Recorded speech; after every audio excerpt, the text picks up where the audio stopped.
राजा बिरसा है। बहुत पुरानी बात है। बोले कैसे कि कोयटा गढ़खंडा को का महाराज कि कोयटा गढ़खंडा के का कि संयोग भूपति को और पिता जय जयंतोर के अज बेटा शंभु से को कहने लगे। बोले महाराज ये 5 खंड धरती में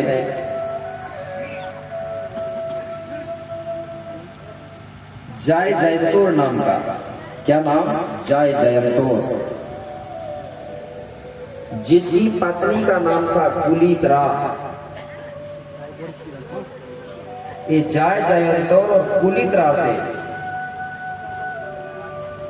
एक पुत्र का जन्म हुआ। किसका जन्म हुआ? पुत्र का। किससे? जयंतोर पिता और कुलीतरा माता, इन दोनों से एक पुत्र का जन्म हुआ।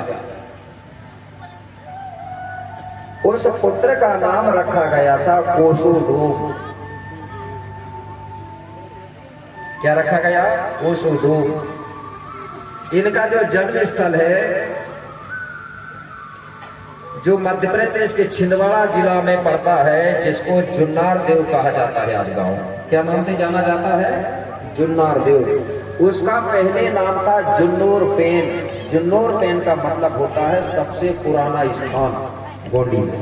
उसको हिंदी में जुन्नार देव कहने लगे। उसका असली नाम था जुन्नूर पेन, जो पचमढ़ी के किनारे है। पचमढ़ी सुना है? पचमढ़ी महादेव भी बोलते हैं लोग। पचमढ़ी को पहले गोंडी में पेंक मेढ़ी बोलते थे। क्या बोलते थे? पेंक मेढ़ी। पेंक मेढ़ी का मतलब होता है देवताओं का बीच का ठाना स्थान। उसको क्या बोलने लगे लोग यार? पचमढ़ी। उसी के बाजू में जुन्नार देव है। वहीं पर बताया जाता है जयंतोर और कुलीतरा से पुत्र का जन्म हुआ, जिसका नाम था कोसुडूम। इस प्रकार से जो कुलीतरा का पुत्र है उसने आगे चल के शंभु का पद प्राप्त किया था। कैसे? कुली तेरा सोते कोसुडूम में कहाए,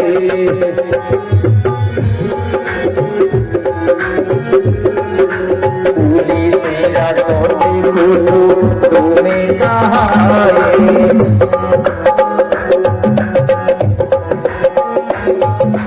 जिसने शंभु से को पद पाए,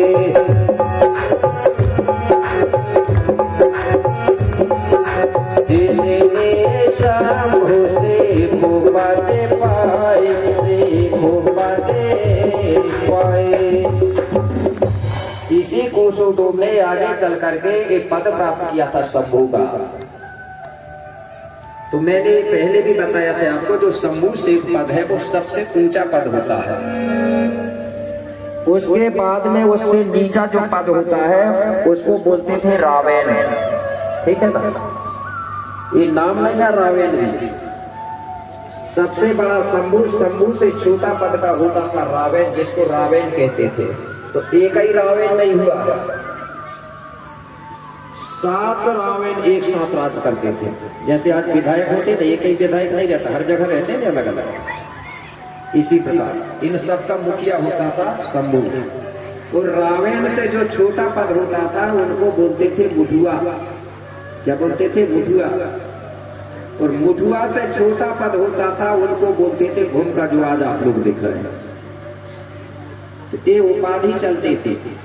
भूमकन को पढ़ाता था मुठुआ, और मुठुआओं को पढ़ाता था रावेन, और रावेनों को पढ़ाता था शंभु। इस प्रकार से पद चलते थे। जिस समय यहाँ पर शंभु नाम से राज्य चलता था उस समय 14 वर्ष का राज्य होता था, और आज 5 वर्ष का होता है। 14 साल का कार्यकलाप रहता है बाबा शंभु का। तो एक कोसुडूम के शंभु का पद प्राप्त हुआ। क्यों हुआ प्राप्त? इसने क्या किया ऐसा? कुछ ना कुछ तो किया होगा, तब तो पद प्राप्त हुआ। इसने क्या किया कि सकल जगत अवलोकन कीन्हा, कि सकल जगत अवलोकन कीन्हा, और रंग रूप रस गंध प्रवीणा। ये कोसुडूल ने सारा जगत का अवलोकन किया, सर्च किया, खोज किया और प्रकृति के बारे में अध्ययन किया कि प्रकृति का संचालन कैसे होता है, प्रकृति में कितने प्रकार के धातु है, प्रकृति में कितने प्रकार के रंग और रस और गंध है। ये सारी चीज का एक खोज करने लगा, मतलब अध्ययन कर रहा है। कितने प्रकार के पेड़ पौधे हैं, सारी चीज का अध्ययन कर रहा है। इसका मतलब विज्ञान की पढ़ाई कर रहा है, ठीक है ना। इस प्रकार से बाबा शंभू प्रकृति का अध्ययन कर रहा है। वातावरण वस्तु जिन देखा और करते रहे मगन मन लेखा। इस प्रकार कोसुडूल ने प्रकृति के वातावरण को समझा और फिर भी अध्ययन करते रहा, सर्च करते रहा। तो बाबा शंभू ने प्रकृति के बारे में कुछ समझा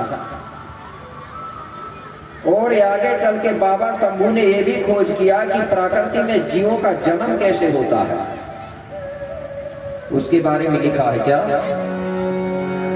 अरे अंडज पिंडज स्वेदज नाना, स्वेदज नाना। क्या देखा, अरे अंडज पिंडज स्वेदज नाना, स्वेदज नाना। अरे ओदि भज नीरज चंदु बखाना, ओदि भज नीरज चंदु बखाना।